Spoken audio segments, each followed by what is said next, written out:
Buenas noches, queridos amigos. Bienvenidos a este en vivo del día de hoy, lunes.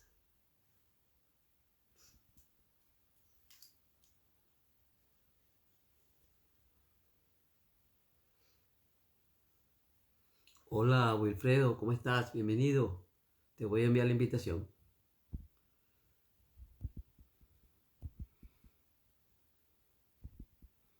A ver si me la enviaste tú y a mí. Ya me la enviaste.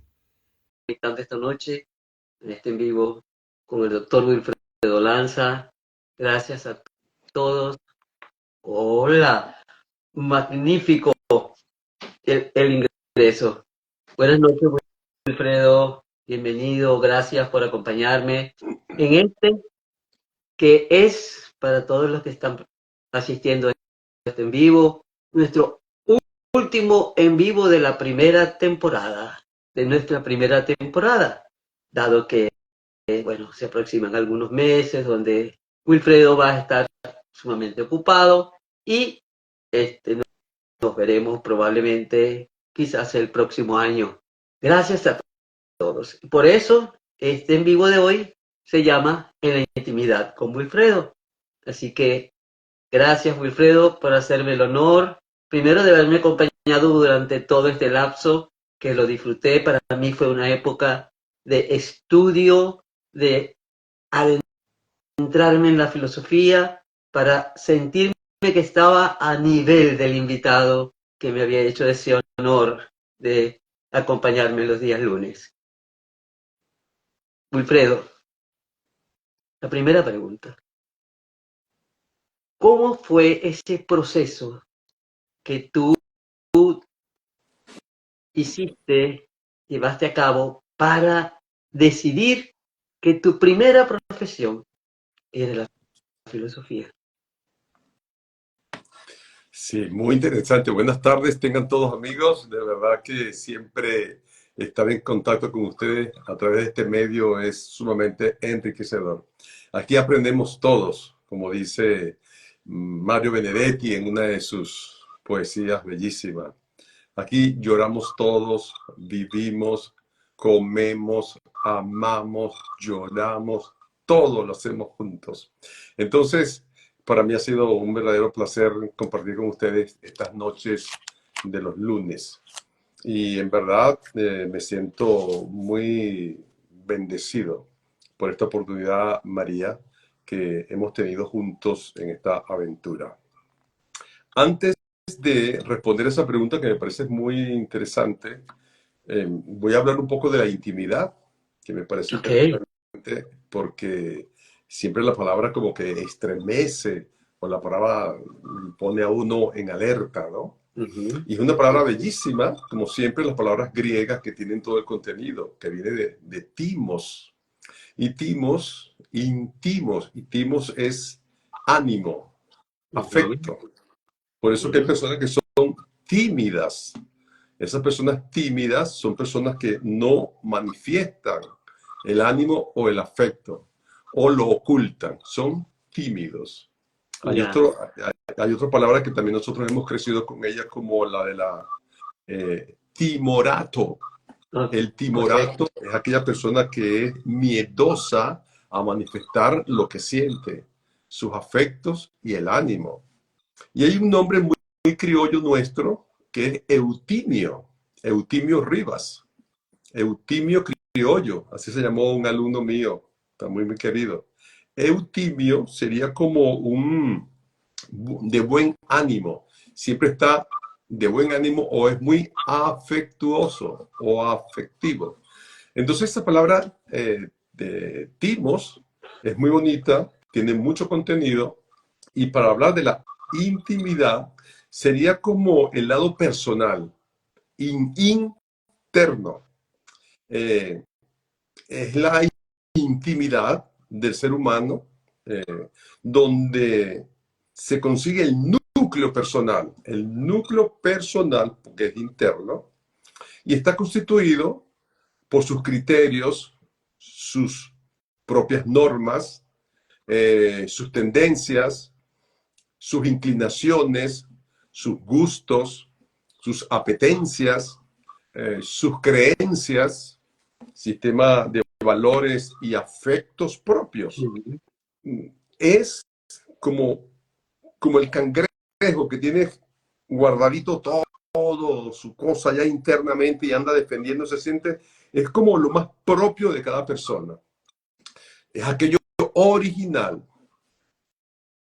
pero tan original porque ahí está centrado su modo de sentir y valorar las cosas del mundo, que ya hemos hablado con Heidegger, las cosas del mundo en que vive, de lo que vive y con lo que vive. Eso es la intimidad. La extimidad es el mundo exterior donde yo voy con mi intimidad a encontrarme con ese mundo. Es como la moneda que tiene dos caras. Hay una cara íntima y una cara extimia. Entonces hoy, y con la pregunta que inauguras, este punch es interesante porque es muy íntima. ¿Dónde y cómo arrancó en mí esa manera o esa inclinación hacia la filosofía, hacia los estudios filosóficos? Yo podría decirte que desde mi temprana edad, yo no le pongo filosofía, pero sí me gustaba develar lo oculto. Mi hermana mayor me regañaba porque yo siempre veía o el cielo o la tierra. Y si veía el cielo, chocaba con los postes porque yo no veía por dónde iba caminando. Y me decía, mira por dónde camina que te vas a tropezar. Porque yo siempre me guié por las nubes. A mí me parecía que las nubes era el mejor compañero. Y yo caminaba por las nubes, con las nubes y caminaba así. La luna siempre para mí fue algo elemental. La luna para mí, yo fui muy lunático en ese aspecto. Y entonces, repito, en ese aspecto, yo quería descifrar al mundo. Quería ver cómo era el otro lado de la luna. Yo quería saber cómo era la cosa. Y a veces yo estaba como quien no quiere la cosa y la cosa queriendo. Había ahí algo entre los dos. De tal manera que yo creo que esos son los prolegómenos para entrar yo en el mundo de la filosofía. La relación mía también fue mucho con los ancianos. Cuando yo digo ancianos, si yo tengo 5 años, el anciano mío era de 30 años, de 40 años, de 50. Pero a mí siempre me llamó la atención las personas de mayor edad, siempre. Y hablé mucho con las personas de mayor edad. Una de esas personas de mayor edad era mi abuelo. Y mucho, hablábamos mucho. Entonces, yo creo que esa inclinación, como te he dicho anteriormente, o esa tendencia, me fue llevando a estudios de la filosofía. Así fue. Y fue tu primera profesión, ¿cierto? La primera. Sí, la Porque primera profesión. después iniciaste un camino que todavía no sé si lo has terminado en búsqueda de más y más respuestas a través de otras profesiones. Sí, Vino la educación, vino la psicología, vino sí, la teología y por último, si no me equivoco, tu doctorado en psiquiatría sí. en la Universidad Autónoma de Madrid. Entonces, ¿cómo conjugar esa mezcla parecida, pero a la vez que cada una ve al ser humano desde un punto de vista muy particular? ¿Y cómo ha hecho Wilfredo para lograr engranar todos esos saberes que sea un saber? Sí, es interesante porque una de las cosas que a mí más me llamó la atención fue mi nombre. Yo me topé con un diccionario onomástico cuando tenía 14 años. Y aquel diccionario dice que Wilfredo, primero que es una Ujú. voz alemana y después llevar al inglés, y es seré libre, el shall y el will, del seré, el futuro. Free es libertad, pero también es paz, freedom. Entonces se conjuga la libertad con la paz. Y ahí descubro que alguien de la santidad tenía ese nombre, pero era un nombre anglosajón, era un nombre profano, y esa persona se había convertido al cristianismo y tenía que ponerse un nombre latino que dijera algo sobre lo que iba a hacer en su vida. Y no sonaba mucho Wilfredo, seré libre, lucharé por la paz y la libertad, así como la obra de Lascaux, La libertad guiando al pueblo. Y se colocó Bonifacio. Ok. San Bonifacio, anglosajón, y él se llamaba Wilfredo. Pero lo más interesante, que en latín Bonifacio es bonum facere, hacer el bien. De tal Mira, seré manera que, libre y hacer el bien. Seré libre haciendo el bien. entonces yo dije, pero yo no me podía escapar de ese nombre. Pero lo más interesante todavía, que sigo hurgando en mi nombre, es que el día de mi nacimiento, en el Santoral Viejo, era el día de San Librado, en español. Y en italiano, el día de San Liberato. Entonces, mi mamá no le gustó Librado, no le gustó Liberato, y me puso Wilfredo, en inglés o alemán. O sea, yo no me pude soltar del nombre. Mi La tía, conexión se mantuvo, ¿verdad, Wilfredo? La conexión se mantuvo independientemente de las acepciones que tenía el nombre en diversas formas a diversos idiomas, inclusive en su etimología, ¿no? y Así luego que, conseguí un modelo, una tía muy querida por nosotros, y es mi tía Librada. O sea que el nombre yo lo conseguí en una persona, mi tía Librada. Uno de los compadres de mi papá y mi mamá, que bautizó a uno de mis hermanos, era el compadre Liberato. O sea, no es que uno esté inventando, no, mira, ahí está tu padrino Liberato y aquí está tu tía Librada y tú te llamas Wilfredo. O sea, el mismo nombre. Entonces eso es como una predestinación, digo yo. Estábamos ahí metidos en esa onda, y es lo que me llamó mucho. A mí siempre eso me llamó la atención. Ok, sí, pasa el tiempo y yo consigo la primera arista del ser humano, que es el ser filosófico, respondiendo, intentando, como dice Nietzsche, aproximándome a la respuesta de quién soy, de dónde vengo, hacia dónde voy. Yo tengo 22 años, a esa edad ya título de filósofo, y ya tengo esa primera aproximación al ser humano a través de las preguntas claves de la filosofía. Cuando yo estoy trabajando, me doy cuenta que sí, estoy frente a un ser humano, y ese ser humano, respondiendo a esas preguntas, es educable. Oh, entonces estudié educación, porque a esta pregunta de este ser lo podemos ayudar con la educación, por el exducere, por sacar de él lo que tiene dentro, y la pedagogía para ayudarlo a caminar en su búsqueda.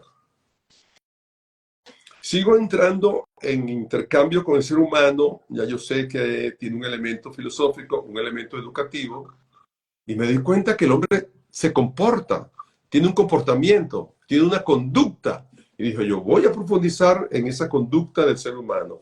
Yo voy a ver qué es eso de comportamiento, yo voy a ver qué es eso de conducta, porque yo sabía de conducta cuando uno se portaba bien en el colegio, tiene mala conducta, buena conducta, pero yo decía, pero ¿qué será eso de conducta buena o mala? ¿O qué será eso de comportamiento? Y descubro que eso se puede estudiar a través de una ciencia que se llama la psicología. Y ahí fue donde me puse a estudiar la psicología en mi maestría. Pasa el tiempo y antes de la psicología ya yo me había metido con los términos teológicos, porque descubro también en este ser humano, con esas preguntas, otros tipos de preguntas que más van hacia la búsqueda de Dios, de la relación con la divinidad. Y pasé todo un estudio tanto del pensamiento oriental como el del occidente, ¿no? Y la teología y todos estos movimientos que se estaban dando de la espiritualidad para el momento. Te estoy hablando de los años 80, que había un movimiento muy fuerte en función de la espiritualidad y en búsquedas distintas. Pasa el tiempo y me doy cuenta que este ser humano que se pregunta quién es, este ser humano que es educable y este ser humano que tiene un comportamiento y una conducta, sucede que en algún lapso de su vida, en algún momento de su vida, dice que se vuelve loco. Se vuelve loco. Y me pregunto, ¿cómo es eso de que se vuelve loco? Y descubro que la palabra loco del latín es lugar. Ah, no, no es que se vuelve loco, es que él cambia de lugar. Todo el mundo está en un sitio y él está en otro. Todo el mundo está en silencio y él está hablando. Todo el mundo está hablando y él está en silencio. Todo el mundo va caminando y él tira piedra. O habla solo. O se deprime. O grita. Ah, no, entonces sí, está loco. Y empiezo entonces a estudiar ese comportamiento humano en aquellos individuos que se le corre tradicionalmente hablando la teja. O que se volvió loco y no avisó, pues. Entonces, vamos a ver qué es lo que pasa. Lo interesante es que esta especialidad mía, que es una psicopatología existencial y está específicamente dada para el manejo de crisis y pérdida, es lo que decía Alain, la contrapsiquiatría, porque no es esta psiquiatría, tómate esta medicina, toma este ansiolítico, inyéctate esto, vamos a ponerte esta electricidad para que, bueno, no, ni vamos a hacer una trepanación de cerebro, no. Es un elemento más con la primera carrera de la filosofía. Es existencial. De tal manera que la base de este estudio psiquiátrico es la filosofía existencial. Desde Kierkegaard, pasando por Heidegger, pasando por Ricoeur, pasando por todos estos individuos que habían estado estudiando desde la guerra todos los elementos del comportamiento humano, pero a nivel de un desorden mundial llamado guerra. Y es lo que estamos actualmente hoy, donde el mundo está enteramente metido en una guerra. Uno no puede ver Oriente, Occidente, Norte, Sur, en todas las latitudes hay algo. Por eso que esta especialidad de esas psicopatologías existenciales que están dando para manejar la crisis y las pérdidas es lo que estudiamos nosotros. Entonces, ese es mi currículum. Yo siempre lo vendí como una brocheta, como un pincho, Ah, sí. donde uno le pone primero una carnita que se llama filosofía, después le pone una rodaja de cebolla y después le pone otro pedacito que es pollo, y eso es educación. Una salchichita y después le ponemos otro tipo de carne, y entonces eso es la sociología, y así armamos una brocheta de todos esos elementos. Pero el tema no es lo que le colocamos, es la brocheta que lo sostiene, y es el ser humano, que tiene filosofía, sociología, teología, psicología, psiquiatría y tiene espiritualidad. Todo en uno. Es la intención. Ahora, Wilfredo, tú también fuiste profesor de educación media. Desde el preescolar. Ok, entonces, en todos esos estadios de la educación, ¿dónde sientes que la siembra ha sido de más fructífera?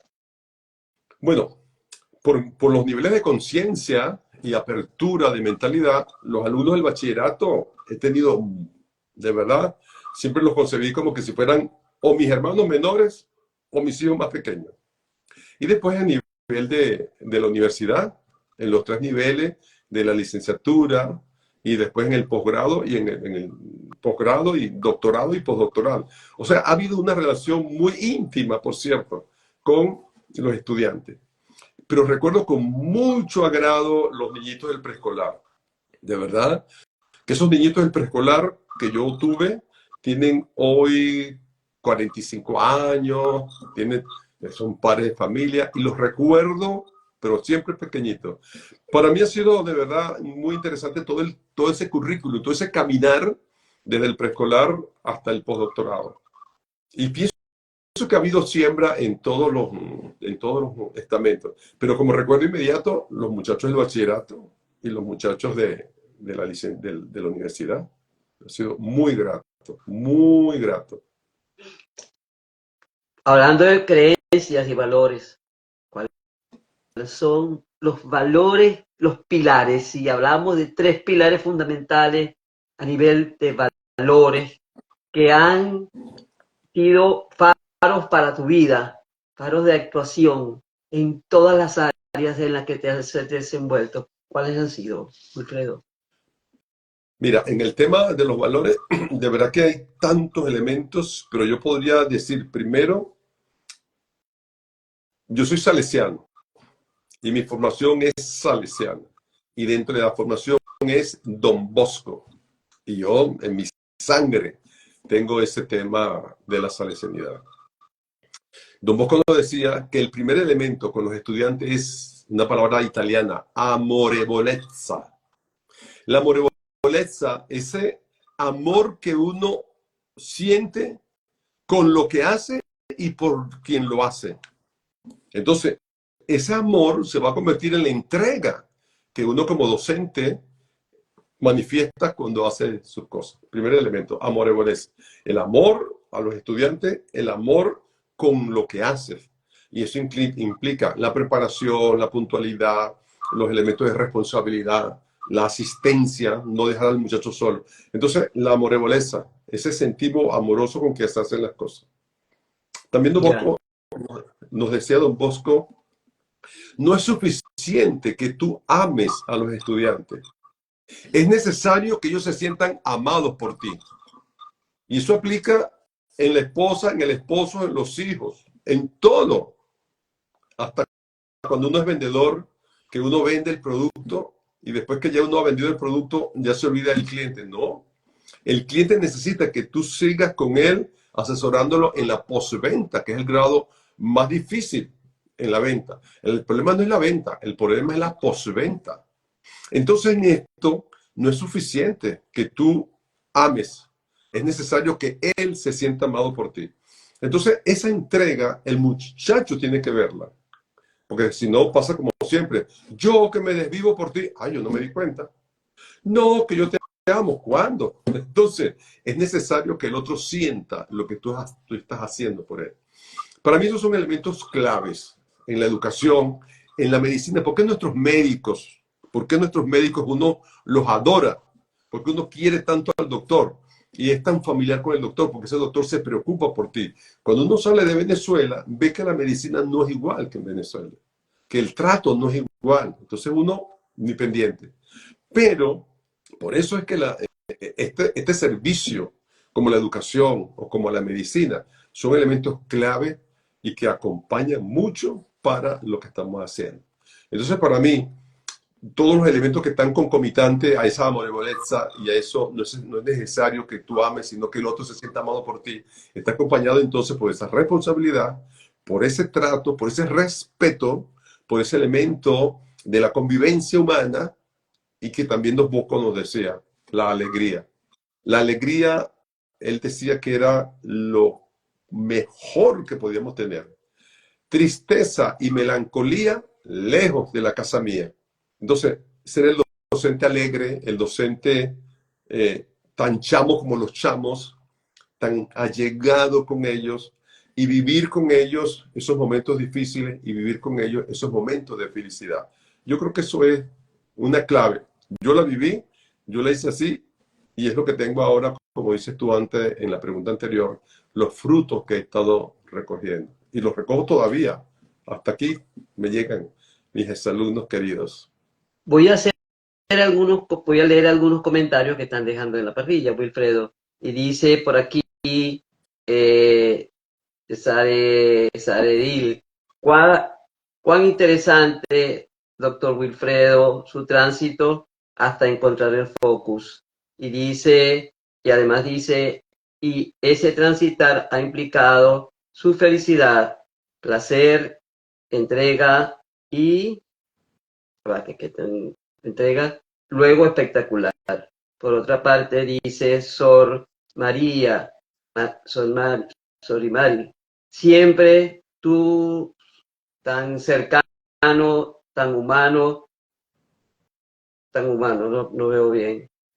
Y luego dice, tenemos derecho a ser libres y sentirnos, y él habla que el pagar un... Ya va, por favor, Dios. ¿Quiere que te ayude? Por favor, te agradezco, ayúdame. Sorimar, Ay, ay, mi amiga Sorimar ajá. dice, siempre tú tan cercano, tan humano. Te amo, mi Will. Yo también te amo. Qué bonita, Sorima. Y Marbelis dice, tenemos derecho a ser libre. Lo sentimos y si había que pagar un error, ya lo pagamos. Qué Sí, bueno. yo pienso que la libertad, y para mí eso es un tema que me persigue siempre, desde mi nombre a todo lo que hice. Cuando yo hice el concurso de oposición en la Universidad de Carabobo, era una mano inocente que se metía en el biombo, donde estaban todas las preguntas que íbamos a responder en ese momento. Y cuando salió la pregunta decía, explique la libertad según Jean-Paul Sartre. Imagínate tú. ¿Cómo es posible que también aquí me persiga? Esa fue una de las preguntas. Sí. Entonces, podríamos decir que la máxima filosófica del oráculos de Delfo la encontraste, conócete a ti mismo. Bueno, esa terminada al final de mi día. Estoy conociéndome. Cada día me conozco más. Cada día, y en ese conocimiento como que me administro más. Entonces sí, todos los días estoy en eso. Y de verdad que como dicen los latinos, nulle die sine lineae, nunca un día sin trazar una línea. Todos los días estoy descubriendo en mí cosas que no la había visto antes y así voy en ese tránsito constante en el descubrimiento. El día que uno diga que ya me descubrí todo, yo creo que ya estamos como prestos a la muerte. Y mientras tanto andamos vivos y descubriendo cosas. Yo al menos me siento así. Wilfredo, tienes la opción de conversar frente a frente con dos filósofos, uno hombre y una mujer. ¿A cuáles elegirías y por qué lo elegirías? Bueno, yo me gustaría sentarme con Heidegger Ok, y, y terminar con él Ser y Tiempo. ok. Y después, sobre todo, ese salto que hace él de ese ser para la muerte, cuando él dice que somos ser para el otro en el cuidado del otro. A mí eso me parece interesante. Y eso para mí también es un símbolo de cómo uno va evolucionando, que uno no tiene que ser taxativo, impositivo, sino que uno va con su mente, va flexibilizándose y mira, de un punto a dónde podemos llegar con esa manera de tener esa plasticidad cerebral para ir enfrentando las cosas. Edith Stein, a mí me fascina Edith Stein, que fue la secretaria de Husserl, la que le llevaba todo. Y después cuando ella se mete en el convento, Husserl muere en el convento con las hermanas donde estaba Edith Stein. Además, Edith Stein fue la que me enseñó a mí el proceso de convertirse en santo. Me enseñó el camino a la santidad desde la fenomenología. Y me encanta. Una vez que Juan Pablo II, San Juan Pablo II, la eleva a los altares de la santidad, yo dije, oye, qué interesante este proceso de esta mujer para llegar a donde está. Edith Stein. Me encanta. ¿Qué fue lo que más te cautivó de ella? De ella, esa templanza, esa manera de llevar la vida, esa manera de hacer filosofía y que de ese salto de la filosofía, de la fenomenología, ella llega a descubrir cuál es ese camino. Y yo creo que es un camino transitable, no es un camino difícil, porque es lo que se aparece, que es el fenómeno que aparece. Y ella te lo va diciendo como paso a paso. Bueno, yo no me olvido el día que lo leí en ella y casi me daba un desmayo, porque lo vi clarito, la forma en que lo presentaba. Sí, Edith Yo hubiese Stein. querido conocer a Hannah Arendt, ¿sabes? Me encanta Hannah Arendt, esa mujer. Creo que es fue una mujer de Temple también, de Guáramo, igual que Simone Y Weil. tú Son tienes, y mujeres. tú tienes mucho de Hannah Arendt, tienes mucho de Hannah Arendt, sí, ¿Sí? ¿Te parece? sí, tienes mucho. Pero sí, a mí Eddie Stein me encanta, me encanta. Mira, aunque no quiero desviarme, pero la filosofía a mí me ha permitido conocer gente súper interesante, que no solo tienen que ver con la filosofía, que tienen que ver con el manejar un microbús. Yo lo conté una vez por aquí, pero hoy me pasó y es una cuestión que lo di como se lo comentaba a mi hija, lo cuento y no lo creo. Yo iba una vez en una micro y hay un solo asiento que está desocupado, que es el del lado del chofer. Yo me siento y le digo, ¿puedo sentarme aquí? Y me dice, sí.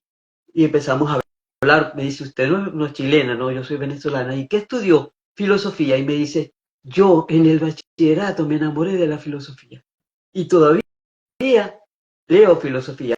Es más, en YouTube tengo muchos filósofos y cuando hay poca gente del autobús, yo pongo mi teléfono para leer, escuchar algo de filosofía. Bueno, eso pasó. Esta semana pasada yo pensé en él. ¿Qué será de la vida de Astudillo? Porque él tiene su apellido es Astudillo. Hoy llego me monto en una micro y resulta que él era el chofer. Yo no me di cuenta porque estaba full la micro. Tuve un tiempo parada hasta que alguien se levantó y me dio el asiento detrás del chofer. Y él me reconoce y me pasa un periódico, toda una página que había aparecido en el diario La Tercera de Byung-Chul Han, donde habla del espíritu de la esperanza. Y le digo yo, me asomo así, le digo yo, ¿usted es Astudillo? Sí. Dios. Bueno, yo le puse a sacar fotografías a la página mientras andaba en la micro, ¿no? Porque había unos pensamientos súper hermosísimos de Byung-Chul Han. Y antes de descender de la micro, le digo, gracias por este encuentro. Y me dice, no sabe, es que a nosotros nos une el conocimiento del ser. Imagínate que una persona que maneja un microbús te diga, a usted y a mí nos une el conocimiento del ser. Yo me sentí tan agradecida y tan eufórica porque yo dije, yo lo pensé la semana pasada y hoy llegó. Y eso me lo dio la filosofía y ese es un regalo que yo creo que si no hubiese sido por la filosofía no lo hubiera tenido nunca, ¿no? Sí. Así que, Bueno, la conexión interesante porque, ¿sabes lo último que yo leí anoche? El uh-huh, libro de Han, el de la esperanza. Fue lo último que el yo último. tuve anoche. Sí, Bueno, fíjate para que tú veas. Y es interesante, un libro interesante. excelente, es excelente, Sí, ¿verdad? muy Yo apenas he interesante. podido escuchar extractos de su libro, pero Sí, pienso que es una obra que hay que leer, que hay que sí, leer. sí. Ahora, regresando a lo que estás diciendo, sí, yo creo que la filosofía nos abre al mundo, nos abre los ojos, porque el filósofo ve donde los demás no ven. Eso creo yo que es el tema de la filosofía. Por eso somos amigos de la sabiduría y vemos donde los demás no ven. Una vez me pasó al revés que a ti. Yo entré en el bus y no había asiento, sino el último. Y porque estaba un borracho ahí. Y yo no tengo problema con los borrachos y me senté al lado de él. Y cuando él siente que su asiento se mueve, se despierta. Y se despierta y se da cuenta que está en un autobús y me mira y me preguntó la hora. Y yo le di la hora. Pero darle la hora y empezar a hablarme fue lo mismo.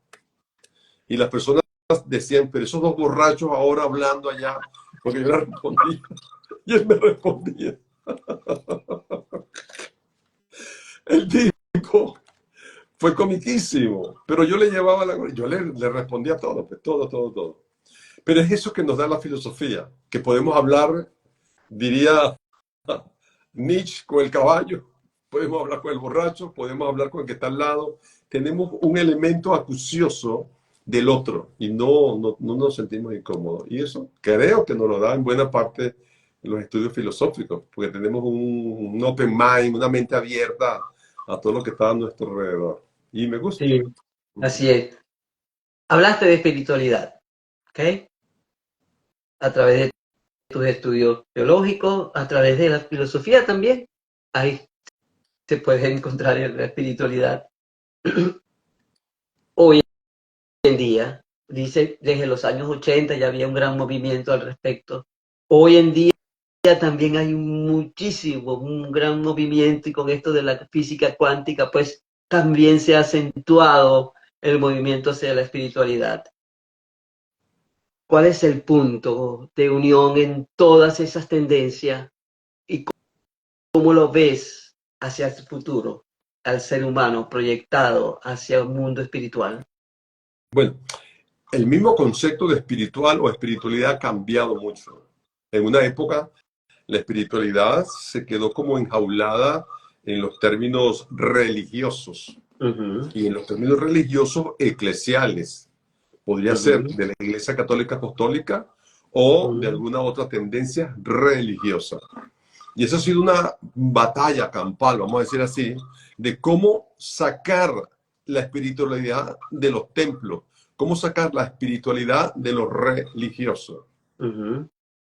La palabra religiosa es latina, re es cosa, ligo, ligare, liga, Exacto. es unión, ligado, amarrado. Entonces dice que el hombre por naturaleza se liga a algo o a alguien, res, a una cosa. Entonces cada quien escoge la cosa a que atarse, unirse o hacer lazo de unión. Pero más allá de la religión o de estar atado o entrelazado a algo, hay un elemento que se llama espiritualidad. Y la espiritualidad no se deja encasillar. La espiritualidad no se deja amarrar. La espiritualidad está dentro de todo ser humano y está libre como el mismo ser humano. Entonces sí, para mí ha habido muchos elementos en proceso y positivos en función de eso. Claro, Hegel, la fenomenología del espíritu, ya se Uh-huh. hablaba del espíritu. El, en Venezuela, el espíritu del 23 de enero, el espíritu del 23 de enero, ¿qué es eso? El espíritu de los chamanes, el espíritu de la gente del Amazonas. Entonces, siempre había algo así como para ubicarlo y todo eso se ha ido superando, viendo que el hombre tiene un elemento íntimo en su ser, que es su espiritualidad. Entonces, hoy por hoy, cuando tú hablas de la cuántica, tanto de la matemática, de la física, todos esos elementos, cuando tú vas hablando, cuando dice Einstein que Dios no juega los dados, Uh-huh. y vienen frases y frases y frases, tú vas viendo que más bien la idea que me viene a mí es el pez en el agua. El pez está nadando en el agua, pero no sabe que está en agua. Nosotros estamos en un mundo espiritual, pero no estamos viendo el espíritu. Entonces, lo que estamos es descubriéndolo cada vez más, cada vez más. Y yo creo que es la fuerza, es como hablaba la canción de Alejandro Sanz, es la fuerza del corazón. Aquí es la fuerza del espíritu que te lleva, que te lleva. Y entonces es el elemento que te sostiene, es el elemento que te inspira, es el elemento que te dice por aquí es por donde va la cosa. Tú no lo ves, pero lo escuchas y lo sientes. Y yo creo que el mundo entero está caminando hacia un despertar espiritual único. Estamos hablando del 50, del 60, del 70, del 80, del 2000, 2001. Pero cada día más el hombre se va acercando y se va poniéndose más poderoso por el elemento espiritual. Es un momento único que se está viviendo desde ese aspecto. Ok, Wilfredo, ahí hay algo que siento que hay una lucha, ¿ok? Porque cuando quieres empatizar en que, por ejemplo, por decirte un ejemplo, el hombre como ser masculino no, no es un ser perverso, no es un ser que pretende violar a una mujer siempre que la ve, no es un ser que está como que ahorita estigmatizado, ¿ok? Ayer a mí me bloquearon una publicación que hice, porque la persona que hablaba mantenía una postura que yo comparto, pero que parece que a Instagram no le gustó. Y me lo bloqueó. En este momento en el que se está en un proceso de querer vendernos ideas, ¿verdad? Que parece que tanto en diversos grupos de izquierda o de derecha están sembradas y que implica, a mi juicio, la disolución de la familia, la anticipación a lo que debe ser conocerse el cuerpo en un ser humano, este, ¿cómo queda la espiritualidad allí? Cuando estamos ante tantas amenazas que están haciendo que para mí el hombre se sienta desviado de lo que pareciera común y aceptado por otros.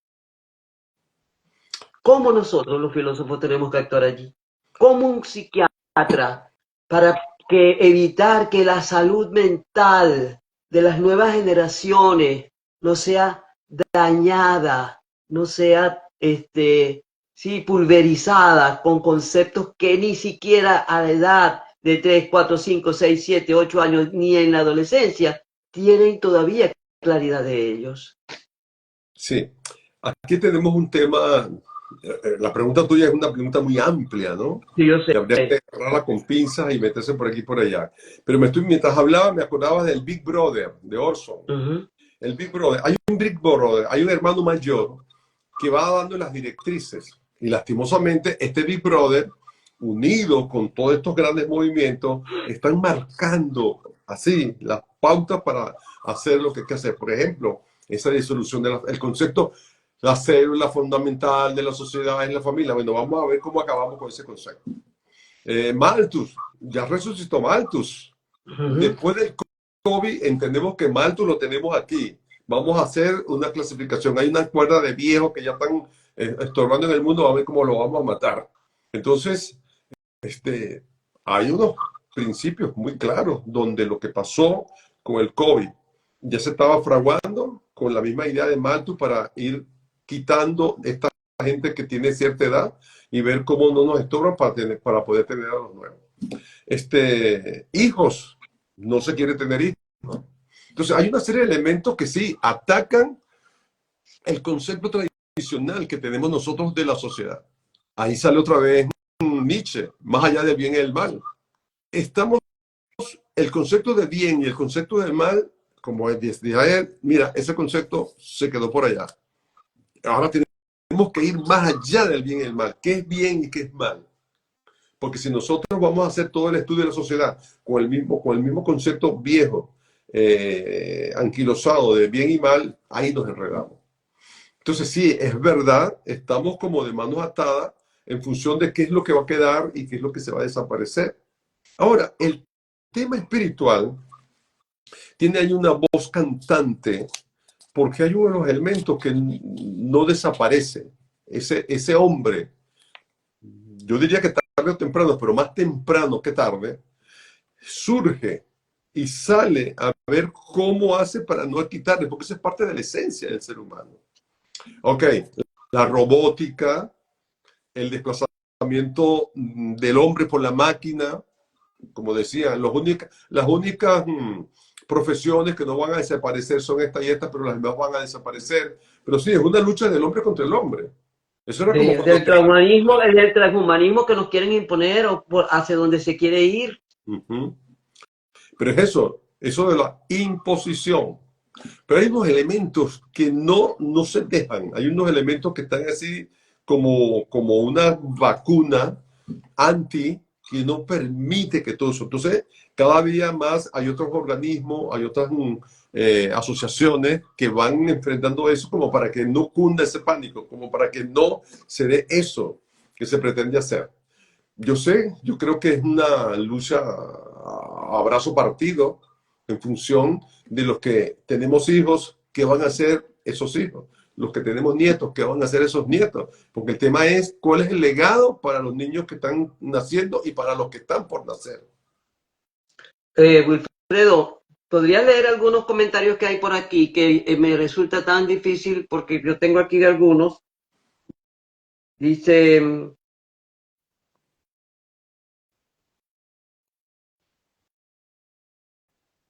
a ver, Bueno, Siempre tú tan cercano, tan humano. Te amo, Will. Bingo, dice Saredil. Un fuerte abrazo de Beatriz Moreno y mi mamá. Estamos aquí apoyándote. La filosofía es magnéticamente preciosa al no poder adentrarme en ella por mi profesión tan demandante. Decidí la erudición. Los admiro a ambos, dice Saredil.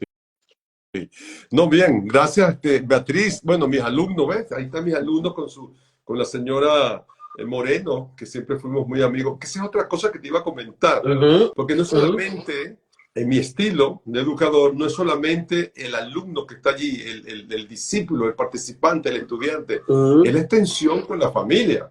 Y Es entonces eso es correcto. importantísimo, donde está la mamá y está la hija, donde está el papá y está la hija.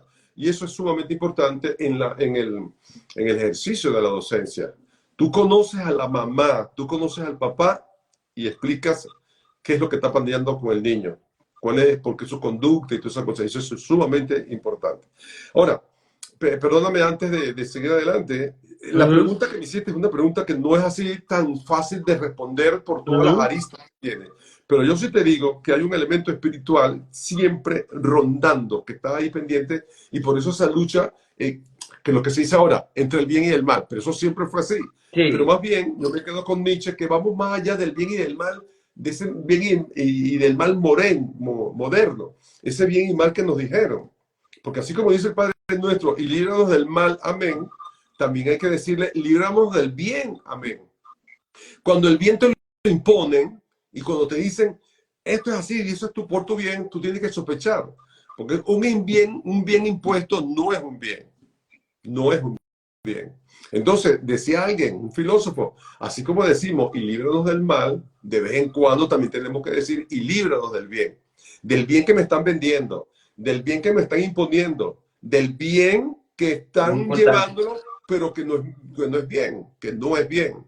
Entonces, por eso me quedo con Nietzsche, más allá del bien y del mal, tradicional, más allá del bien y del mal, moderno, más allá de lo que nosotros conocemos como bien o como mal, y entrar en otra dimensión.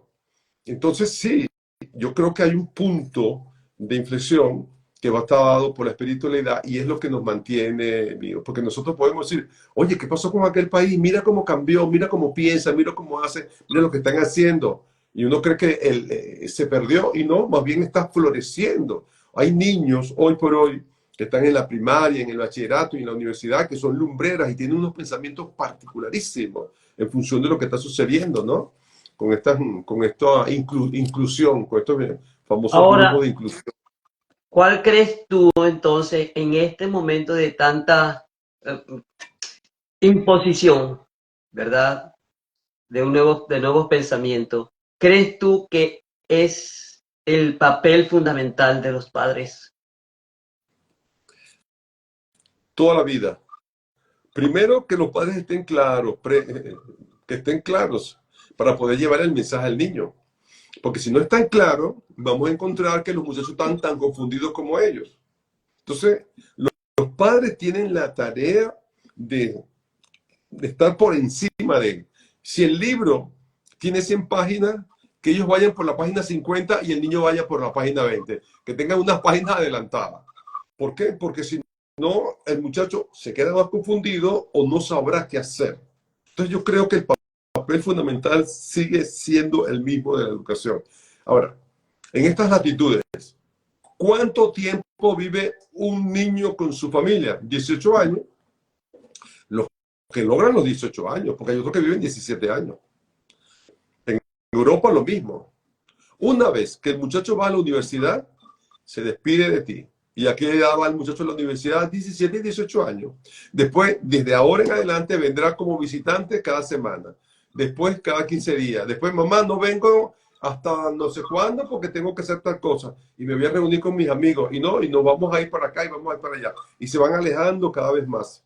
Y se pone en práctica Y tú lo que crees dice. que tú crees que eso aplica para Venezuela? Porque en Venezuela los jóvenes, hasta que no nos casábamos, no nos íbamos de la casa, hombres y mujeres. Entonces entendemos lo que dice Khalil Gibran Khalid, tus hijos no son tus hijos, sino que vienen a través de ti y tú, como flecha certera, los lanzarás a llegar al lugar preciso que ellos tienen que llegar. Lo que te quiero comentar es que el tema está en qué has hecho tú como padre, como madre, en esos 18 años. Ya la psicología nos lo ha dicho que los primeros 5 años el muchacho ya tiene la moralidad, él sabe lo que es bueno y lo que es malo. A los 5 años. Piaget, no, a los 12. Freud a los 15. Ya ese muchacho a los 15 que se vaya para la conchinchina porque sabe lo que tiene que hacer. Entonces, ese es el periodo donde nosotros tenemos que estar muy atentos. Ahora, ¿qué es lo que pasa? Que muchas veces cuando el muchacho está creciendo, yo también estoy creciendo. El muchacho entra en crisis, yo también entro en crisis. Porque tenemos 20 años de diferencia. Porque tenemos 25 años de diferencia. Imagínate tú, esta gente que tiene niños a los 18 años. Son 18 años de diferencia, eso no es nada. El que tiene hijos a los 24 años, no es nada. Porque ahora es cuando él entra en crisis. Y el niño está entrando en crisis. Entonces son dos crisis que se encuentran. De tal forma que nosotros tenemos que estar muy atentos en cómo estamos preparados para tener este niño que va a estar de mi mano por 15 años, 18 años. Venezuela y América Latina. ¿Es verdad? Conozco yo el movimiento en Colombia, conozco el de México, el de Venezuela, el de Argentina, donde he estado viendo cómo es la educación en cada uno de esos sitios. Y sí, ciertamente nosotros somos muy latinos, nosotros somos muy de hijos. Y los muchachos, muchos, y hoy por hoy en Venezuela, con más razón, por la carestía que hay, se casan y van a dormir en el patio, y van a hacer una colmena arriba, y van a ver.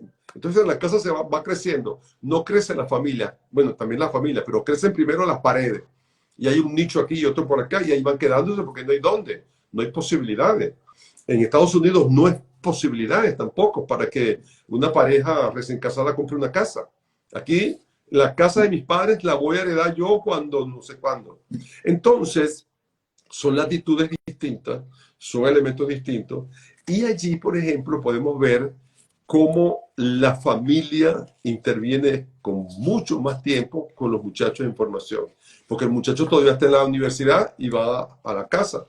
El muchacho va al río y va a la casa. Va al cine y va a la casa. Y todavía hay una bendición mamá, bendición papá. Todavía el papá dice, mientras estés aquí, tú eres hijo y yo soy el dueño de la casa. O sea, todavía hay esos elementos, ¿no? Y entonces es un tipo distinto de relación. Y hay elementos que permanecen allí, en esas familias. Ahora, las estadísticas dicen que la gran enfermedad de este siglo es la depresión, los problemas de salud mental. ¿Tú qué opinas al respecto? Y si esos problemas de salud mental están asociados a familia, están asociados a ambientes externos, a el manejo excesivo desde la niñez, desde los 3 años para que no moleste. Aquí tiene un celular para que usted se distraiga.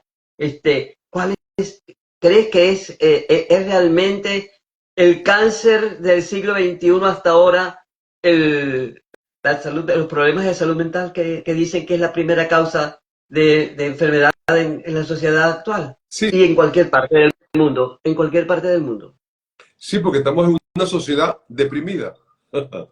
Estamos en una sociedad deprimida. Y todo lo que tú dijiste son factores para, desde un niño que aprende a leer y a escribir y a sociabilizarse a través de una tablet. Entonces ya ahí empieza, porque no hay la relación humana, sino que hay una relación yo con la máquina. Y entonces cada día nos vamos poniendo más autistas, ¿no? Hay mucho autismo inducido. Hay, Es correcto. hay mucho TOC y todo por estos elementos. Ok. Lo que dijiste de los alimentos, lo que comemos, la comida industrializada, te digo de esta zona de Norteamérica, la comida, las drogas. O sea, hay muchos elementos que te disocian. En vez de asociarte, te disocian. Y cuando ya estás en esos momentos terminales, el hundimiento, la depresión. Y lo peor es que no hay alguien que te ayude a la depresión porque también está deprimido. Hay familias deprimidas. familia. El papá, la mamá, el hijo, la hija, todos, todos. Y entonces allí no saben cómo ayudarse unos con otros. Y sí, por eso es que cuando estudiábamos nosotros el doctorado, el manejo de crisis y pérdida, que por cierto, son dos elementos distintos. Ajá. Si tú vives desde las pérdidas, ahí no hay salida, porque todo es pérdida. Oye, qué bonito sol, pero ya viene la noche. Qué bonita luna, pero ya desaparecerá porque viene el sol y le va a quitar. A mí me gusta más la luna que el sol. ¿Te gustó la película? Sí, pero el final, no sé. O sea, hay un desgano en todo. El sí, pero no, como decía la Gestal, es una caricia cruzada. Todos andamos con el sí, pero no. Entonces vivimos todos en una bipolaridad constante. De tal manera que con todos esos elementos, las personas terminan hundiéndose dentro de sí mismas porque su intimidad no está bien sostenida, porque él no tiene un núcleo personal bien constituido. Por lo tanto, no tiene un criterio propio, depende de lo que digan los demás, depende de lo que lea, depende de si hay sol, si hay lluvia, depende. La dependencia total. No tiene unas tendencias bien marcadas. Me gusta, no me gusta, ¿qué vas a estudiar? No sé. Yo voy a ver que las tendencias no las tiene definidas. Los elementos de inclinaciones, me gusta la música, me gusta la pintura. Eso que decíamos anteriormente como elementos claves para ver por dónde tú orientar a un muchacho, de verdad que las inclinaciones no se dan. Hoy le gusta la batería y vuelve loco a la gente con la batería y después la batería la olvida porque ahora quiere jugar ping pong. No, ahora quiero ser youtuber. No, ahora quiero bailar break dance o lo último que hay para mover el esqueleto. Y tú dices, ¿de dónde agarra este muchacho? Porque no tiene ese núcleo. El gusto, las tendencias, los elementos de apetencias y creencias, o sea, todo eso que hemos hablado del intimio, no lo tiene. Y por eso cuando tú no lo consigues, te deprime. Porque no tengo de O dónde... sea que vivimos ¿Cómo? en un mundo de lo efímero, de lo volátil, y la pregunta sería, ¿cuáles serían entonces las recomendaciones para rescatar esa situación que, como tú dices, está presente y que no nos hace un augurio del futuro muy, muy agradable? Bueno, hice así la mano para decirte la sociedad líquida de Bauman. En, Ujú. en esos libros de Bauman, el amor líquido, sociedad líquida, Ujú. religión líquida, todo líquido, nada se sostiene. Ese fue el gran descubrimiento y el aporte de Bauman. ¿Por qué? Porque estamos viviendo en una sociedad donde no se sostiene nada, nada. Y por eso es la depresión. Por eso es el hundimiento. Hoy tengo y mañana no tengo. Y entonces la gente vive. ¿Y cuánto me va a durar? ¿Cuánto tiempo tendré esto? Porque mañana puedo estar en la carraplana, mañana puedo estar en esto, mañana puedo estar en aquello. Las mismas enfermedades. El COVID te puso más deprimido todavía. Porque después te decían que eso más nunca se te iba a quitar. Y quédate ya inoculado con la enfermedad. Y si viene un COVID-1, COVID-2, COVID-3, uno es más fuerte que el otro. Entonces tú te sientes como cada vez más quebrantado, más débil, más frágil. ¿Qué significa esto? Vamos. A mí lo de las recomendaciones no es una palabra muy agradable para mí, pero sí ciertamente podemos asomarnos, podemos aproximarnos en ver qué se puede hacer y qué podríamos hacer. Para mí, siempre he dicho, ponerse de acuerdo en ese núcleo familiar. Somos tres, vamos a ponernos de acuerdo los tres. Somos cuatro, vamos a ponernos de acuerdo los cuatro. ¿Por qué? Porque el elemento La comunicacional, conversación es básica, la conversación. eso es básico. Eso es básico. Y la manera de ver, podemos afinarla.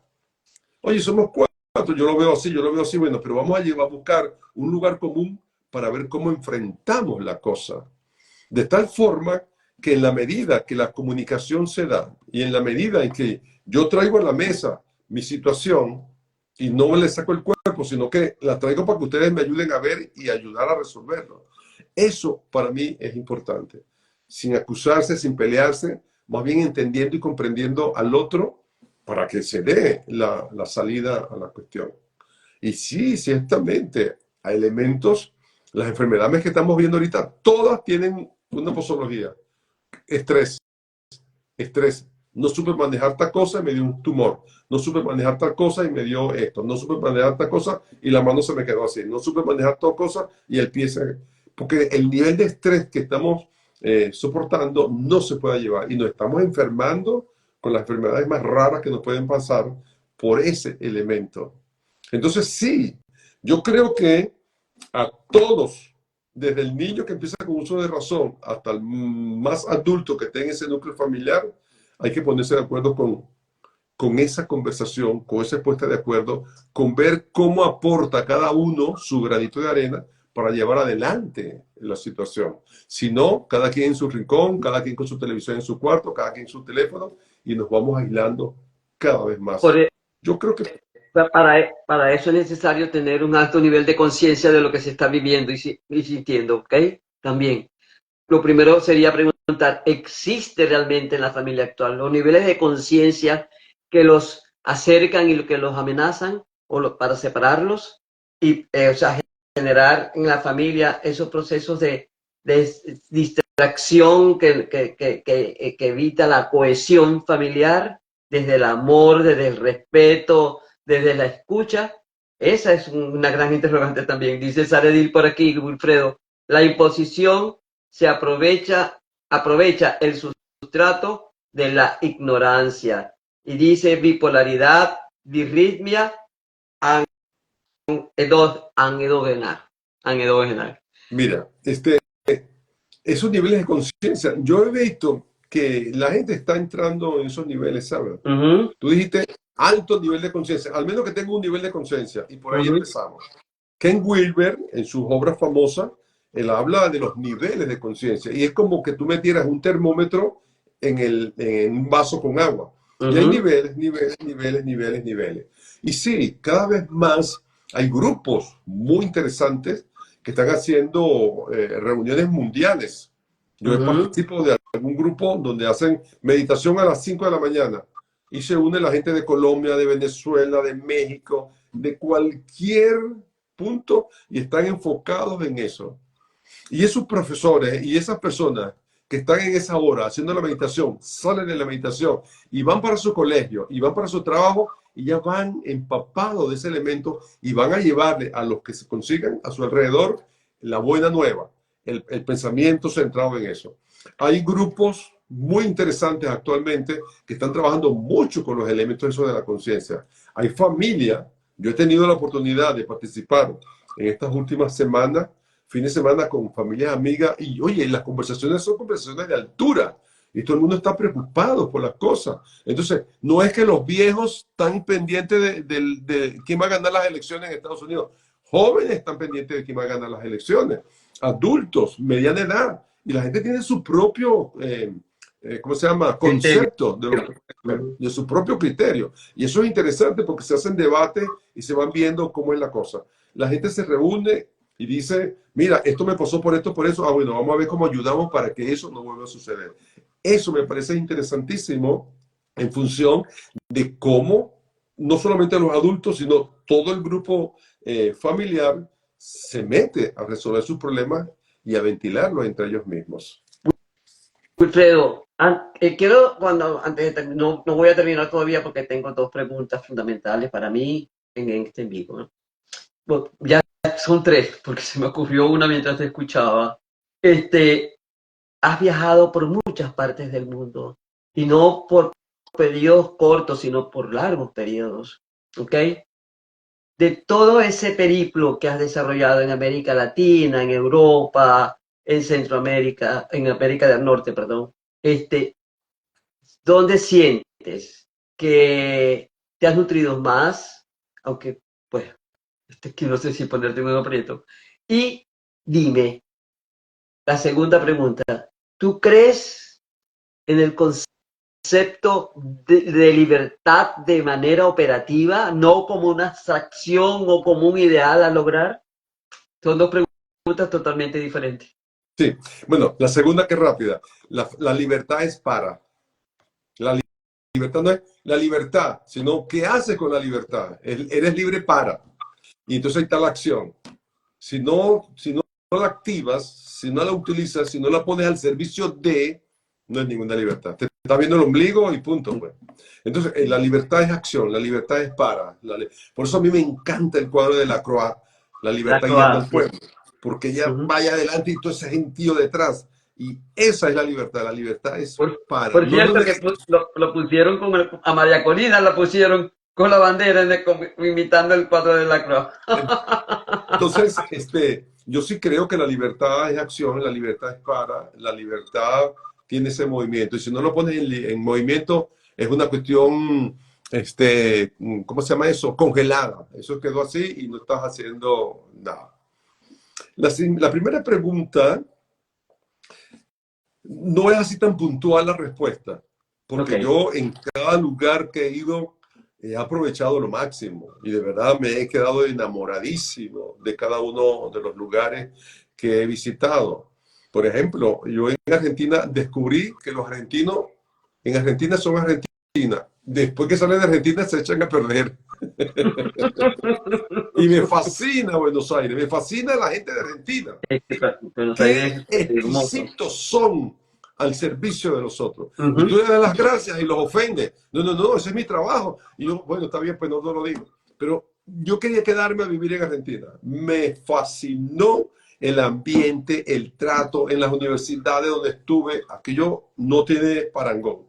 Me encantó la Universidad de Buenos Aires, la Universidad Católica, la UCA, la Universidad de Sarmiento. O sea, todo eso me parecía excelente, envidiable. Y si yo podía recomendarle a alguien que estuviese dudando, vete para Argentina, que ese es el lugar que tú te mereces. Me encanta Argentina.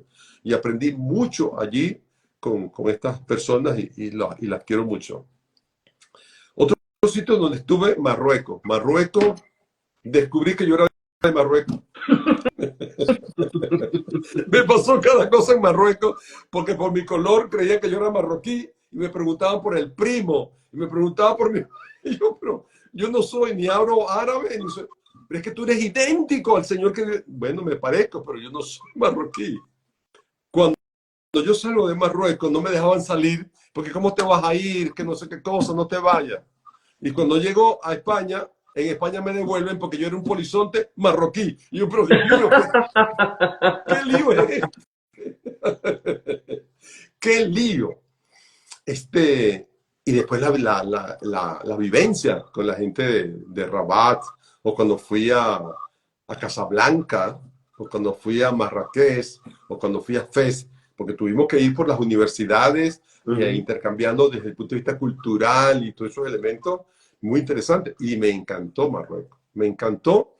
Y no estamos nosotros en Venezuela lejos de ese estilo de vida marroquí, con todos sus mercados y sus cosas, que es una belleza. Aprendí mucho en Marruecos. Y en Europa, lo mismo, pues. Europa, tanto en España como en Francia, como en Italia, como en Alemania, uno va aprendiendo cada uno de los elementos, el orden de uno, lo estricto del otro, la manera de tratar al otro. Yo lo que hice fue nuevamente poner en práctica mi filosofía, psicología, todo en ese hombre llamado francés, llamado inglés, llamado alemán, llamado español, llamado argentino, llamado mexicano, llamado colombiano, llamado cubano. Y bueno, yo en Cuba me puse a defender a los cubanos porque decían que yo era cubano y no me dejaban entrar en el hotel porque yo era cubano. Y entonces yo hasta hablé cubano, óyeme tú, si yo soy cubano, no voy a poder entrar a un hotel que está en mi tierra. No, es que esto está prohibido para los cubanos, no entiendo.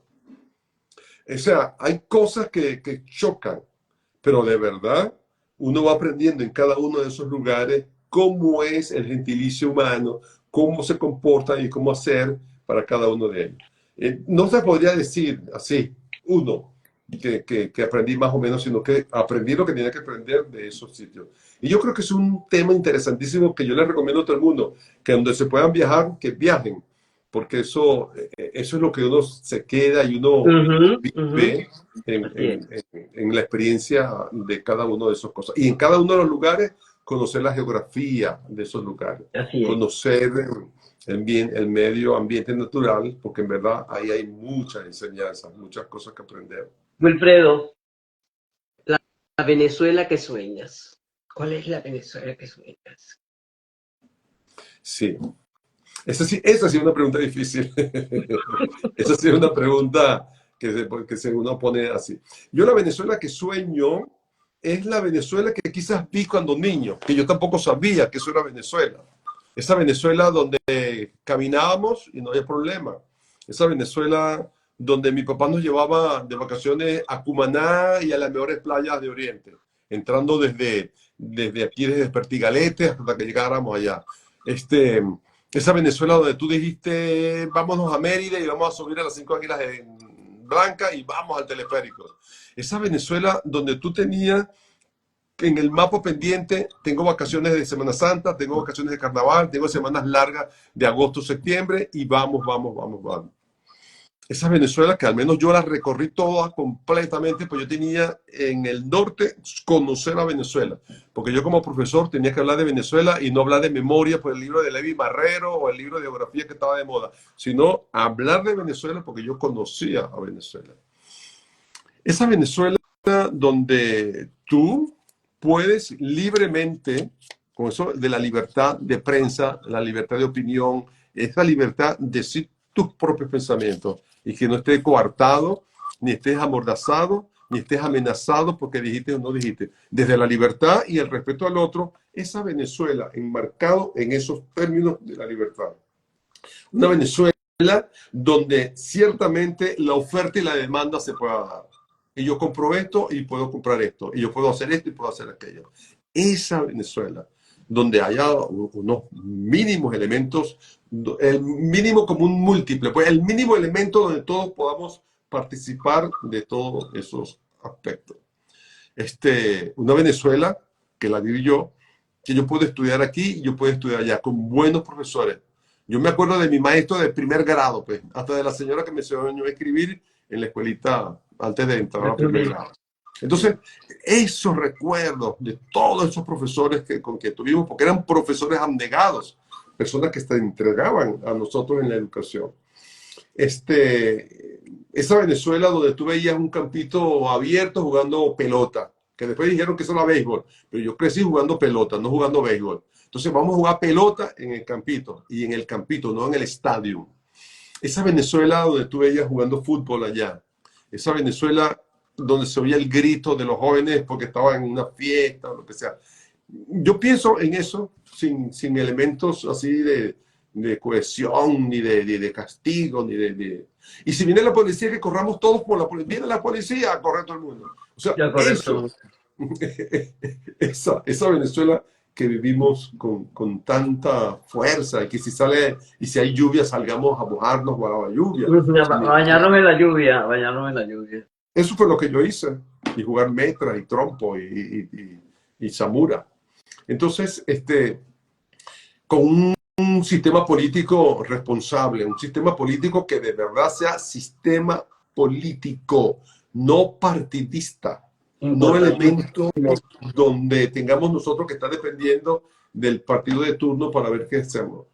Que yo no voy a decir que eso fue antes en la Cuarta República, era así, tenía su bemoles.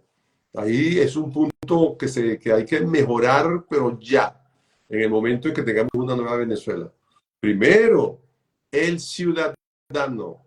Para nosotros hablar de la polis, esa ciudad, tenemos que educarla para entonces llegar a ese aerópago, a ese elemento de la acrópolis, de lo que está por encima de. Pero si no tenemos al ciudadano, por eso hay que educar al ciudadano. Yo creo que hay que regresar a la educación cívica, la educación del ciudadano, como para que pueda, desde la ecología, defender el suelo patrio. educación, yo creo que va a haber necesidad de reeducarnos, aunque muchos quieren libertad, aún aquellos que deseamos la libertad vamos a necesitar reeducarnos para ejercer una verdadera ciudadanía, porque lamentablemente muchas veces nos enseñaron la moral y cívica como también como nos enseñaron la historia, como si nos estuvieran echando un cuento y no el papel, el rol que cada uno de nosotros como ser ciudadanos de un país necesitamos desempeñar en el aula, en la familia, con los vecinos, en las comunidades en las que participamos. Sí, Esa Venezuela yo creo no, que es yo creo que sí. importante. Hay muchas cosas que son como nuevas, porque yo no diría ni siquiera reeducarnos. ¿Ok? Tendríamos que educarnos en otra dimensión. Hoy por hoy, el elemento práctico, ¿no? No te quedes en el teórico, sino tú tienes que Ujú. bajar. ¿Cómo vas a ejercer una ciudadanía? Lo que tú me preguntabas antes de la libertad es para. La ciudadanía es para. Entonces, ¿cómo vamos a ejercer nuestra ciudadanía? Deberes y derechos. ¿Y cómo consisten los deberes y qué consisten los derechos? Y que mi derecho y que mis deberes y mi derecho están hasta donde comienzan los tuyos. Tengo que estar pendiente de ese respeto. Entonces, sí es obligatorio hacer una nueva educación Sí. que incluye la paz. Gandhi decía, no puede ser que tú estés enarbolando la bandera de la paz y estés comiendo ají chirel. Ujú, No ujú. entiendo. Porque te estás metiendo bomba, dinamita. Entonces, si tú estás comiendo una comida picante, no me vengas a decir que tú estás trabajando por la paz.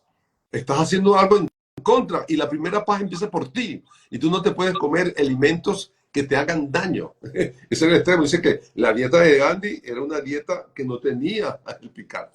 Es una metáfora que utilizo para decirte que tienes que saber cómo manejar esa ciudadanía, tú como ciudadano, para que después se hable de una ciudad. Si no, perdemos el tiempo. Entonces, lo práctico, no quedarse en la estratosfera, sino ver cómo vamos a hacer. Por ejemplo, yo inundaría Venezuela de INSE, del original. Aquel INSE que inauguró Luis Yo sí, Herrera. claro, el que vivimos nosotros. Trabajamos, Ese yo di INSE clases en el INSE. donde tú sales electricista, donde tú sales plomero, donde tú sabes hacer algo, manos y cerebro para la acción, donde tú te pones en eso. Eso a mí me parece que es un elemento importantísimo que había que rescatar, porque es Sí. necesario esa mano de obra, es necesario esa mano de obra inteligente para saber hacer las cosas. Para mí es importantísimo. Y sacar de la mente de ese rolo de vivo que cree que puede engañar a los demás con sus argucias. Eh, Wilfredo, ya es hora de que terminemos este bello en que has compartido con nosotros hoy, pero me gustaría que leyeras los últimos comentarios que están allí, por favor, porque para mí me resulta un poquito, dice Sare, estos grupos pertinentemente, doctor Lanza, han emergido y se logran terapias de grupo. Por su parte, Carmen dice, Carlos, aquí, profe. Y Sadedil dice, jaja, bonitas esas vivencias cuando hablabas de tu periplo por el mundo. Deseamos la misma Venezuela, dice Sadedil también. Excelente, Wilmey. Dice, la política como artes, politics y no politics, dice Sadedil. Y Jairo Pérez dice, el ciudadano bien informado de Schultz. Sí. Wilfredo, Sí, ajá, comenta y déjanos tu mensaje hasta cuando nos veamos en la próxima temporada.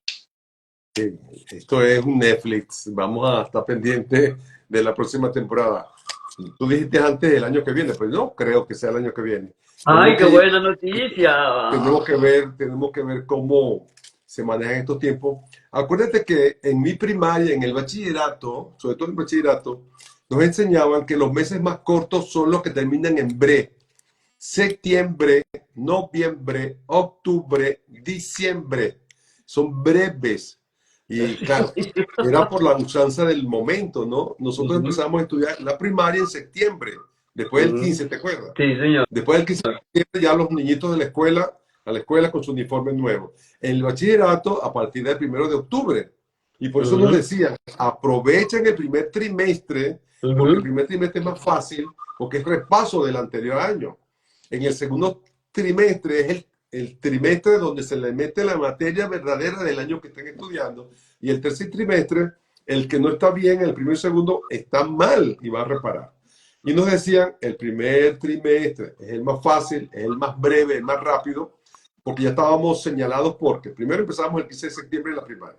Ya viene después, en octubre, el amigo Cristóbal Colón, y había un puente. Después vienen los muertos. Después La venía... feria, la feria, fue la feria. Después La feria viene de la Chinita en Maracaibo. en Maracaibo las ferias, por cierto. Y después, en la iglesia teníamos el Día de la Inmaculada el 8 y el Día del Divino Maestro el 12. Y después venían las Navidades y diciembre era más bien papá, el niño Jesús, papá, la ropa de estreno en 24, la ropa de estreno el 31 y la ropa de estreno el Día de los Reyes. Entonces nuestro cerebro estaba en otra onda y entonces se hacía muy rápido ese trimestre. Eso te pasa ahorita, y te lo digo, el trimestre pasa rápido. Así que aquí nosotros tenemos el Thanksgiving, el 31, el 24. Tenemos una serie de cosas. Así que yo creo que vamos a ir afinando lo que pueda pasar en este mes de septiembre y octubre para ver qué hacemos con los próximos encuentros. Gracias. ¿Qué puedo decir? Gracias, es lo que puedo, como dice el otro. A mí solo se me ocurre amarte, pues, o sea, no tengo otra ocurrencia. Es amar a esta gente que nos está oyendo, que ha participado con nosotros todo este tiempo y como dice Jairo allí, el ciudadano bien informado como Schultz. Schultz, yo creo que es uno de los autores que tenemos que estar muy leyéndolo constantemente para estar bien claro con la ciudadanía. Entonces, son elementos que nos van ayudando. Y yo creo que sí hay, para terminar con el tema de la espiritualidad, hay una espiritualidad cabalgante en Venezuela y en el mundo entero para hacer las cosas mejor.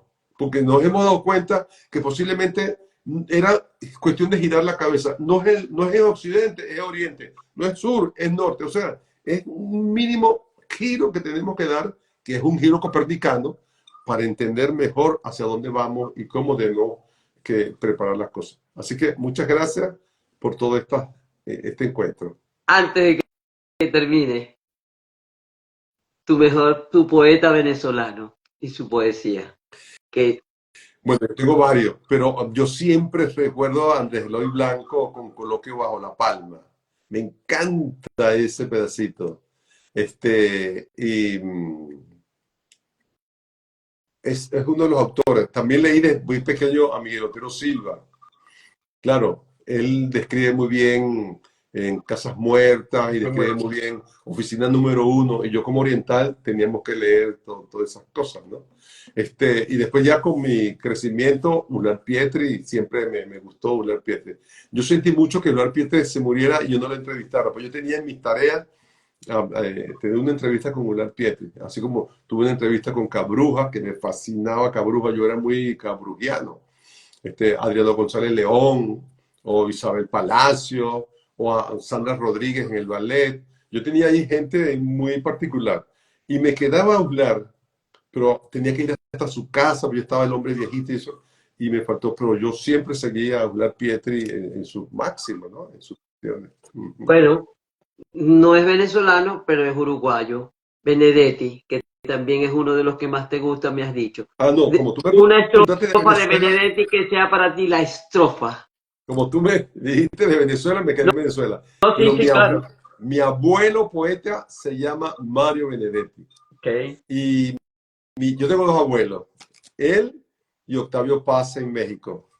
Más allá del laberinto de la soledad, me fascina La doble llama. Yo creo que es el mejor tratado del amor desde el siglo VIII hasta nuestros días. Me parece que es una obra fundamental, La doble llama. Y Mario Benedetti, pues, desde táctica y estrategia, desde hagamos un trato, amiga, qué bien saber que usted existe. Uno se siente vivo, hagamos un trato. No hasta dos, ni hasta tres, ni hasta cuatro, sino hagamos un trato. Esa película y ese libro me fascina. Yo conocí a Mario Benedetti en Bogotá, pero no a Mario Benedetti persona, sino a Mario Benedetti a través de su obra Inventario. Y desde entonces yo me quedé enganchado con Mario Benedetti porque me parecía que era lo máximo que yo había leído. Y me identifiqué mucho con él. Y después, cuando yo peregriné, cuando yo andaba en los países distintos, me identificaba por él porque él decía que tenía en su morral un ladrillo de su casa. se paraba en Inglaterra, en cualquier pueblo que estaba, sacaba el ladrillo de su bolso y lo ponía en el suelo y se trepaba encima del ladrillo. Y así decía, estoy en mi casa. Ya, Eso muy me bien. parece. Bueno, hagamos un trato. Nos seguiremos viendo en poco tiempo, juntos de nuevo los Buenísimo. lunes. Gracias, Wilfredo. Para mí, un maestro, un amigo, un regalo excepcional que recibí al conocerte en este año 2024, con muchas coincidencias también en nuestro nacimiento, nuestra familia, tantas cosas que fuimos descubriendo y que nos unen. Así que gracias infinitas, mi gran admiración hacia ti y Dios bendiga tu saber, tu sencillez, tu sonrisa, tu buen humor y todo lo que sabes para entregar a quienes te escucharon de niños, los que te escuchan ahora y los que te escucharán más adelante. Gracias, gracias a todos, bendiciones para ustedes. Dios les bendiga. Namaste. Namaste. Gracias. Pendiente, Gracias. pues hasta la próxima. Hasta la Abrazo. próxima. Chao. Chao. Gracias por esos corazones.